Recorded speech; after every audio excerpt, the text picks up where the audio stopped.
کبھی گھروں میں قرآن کھلتا تھا، صبحوں کا آغاز قرآن کی تلاوت سے ہوا کرتا تھا۔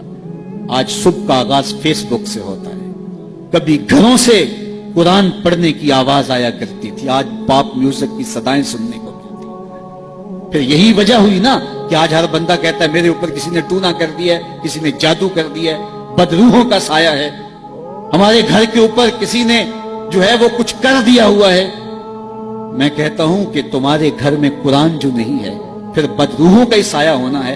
اگر قرآن کی تلاوت ہوتی، اللہ کی رحمت کے فرشتے اترتے، اللہ کی رحمت کا سایہ ہوتا تمہارے گھروں کے اندر، اللہ کی رحمتوں اور اس کے انوار کی بارش ہوتی تمہارے گھروں کے اندر، اور پھر کیا ہوتا ہے؟ بھاگتے عاملوں کے پاس،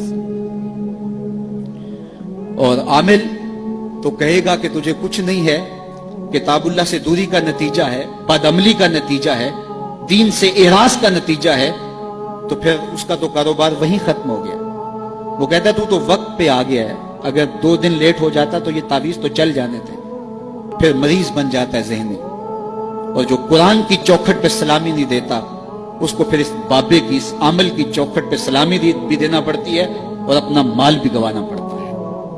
اور روز آئے دن اخباروں کے اندر ایسے جعلی عاملوں کی کہانیاں چھپتی ہیں، اور سوشل میڈیا کے اوپر بھی آپ دیکھتے ہیں کہ یہ کیسے کیسے بد نصیب لوگ ہوتے ہیں اور کیسی کیسی کارروائیاں بھی کرتے ہیں۔ قرآن سے دوری کا نتیجہ ہوا کہ ان کی چوکھٹ پہ رسوا ہونا پڑا۔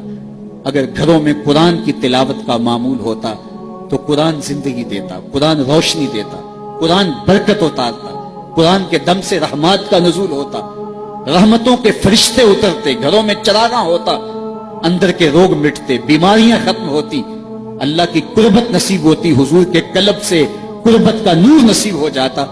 اس کتاب سے دوری کا نتیجہ ہوا کہ آج ہم رسوا ہو گئے۔ تو جس نے قرآن سے رخ پھیرا، جس نے قرآن سے منہ پھیرا، وہ رسوا ہو جائے گا۔ قیامت کے دن رسول اللہ صلی اللہ علیہ وآلہ وسلم اللہ کی بارگاہ میں یہ شکایت کریں گے۔ سورہ الفرقان اٹھائیے، وقال الرسول یا رب ان قوم اتخذوا هذا القرآن مہجورا۔ قیامت کے دن حضور علیہ السلام اللہ کی بارگاہ میں عرض کریں گے، مالک میری قوم نے قرآن کو چھوڑ دیا، یہ نسخہ جامعہ تھا، یہ کتاب شفا تھی، یہ نسخہ رحمت تھا، یہ صحیفہ نور تھا، اس کے ہوتے ہوئے تمہیں زندگی کی ہر شے نصیب ہو جاتی، لیکن اس کو چھوڑ کر در در کی رسوائی مقدور ہو گئی۔ آج ہمارے اوپر اگر ظالم حکمران مسلط ہیں تو ہم دیکھیں، ہم اپنے آپ کو دیکھیں کہ ہم کہاں کھڑے ہیں۔ ہم اللہ کے دین سے رخ تو نہیں پھیر چکے، اس کے دین کو ہم چھوڑ تو نہیں چکے۔ جس نے قرآن سے اعراض کیا پھر اس کی معیشت تنگ کر دی جائے گی، اس کی زندگی تلخیوں سے بھر دی جائے گی، سب کچھ ہونے کے باوجود زندگی میں سکھ نہیں ہوگا، سامان راحت تو ہوگا، راحت نہیں ہوگی، دولت تو ہوگی لیکن دولت سے حاصل ہونے والا سکون اور نفع اسے نہیں پہنچ پائے گا۔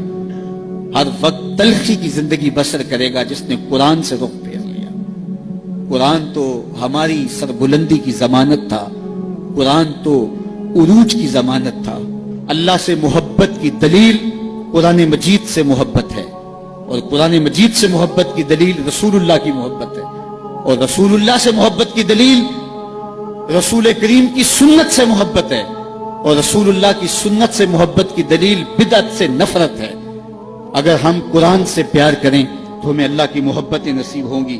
تو آئیے کتاب اللہ کے ساتھ جڑ کے ہم اپنی زندگی کے اندر روشنیاں کریں۔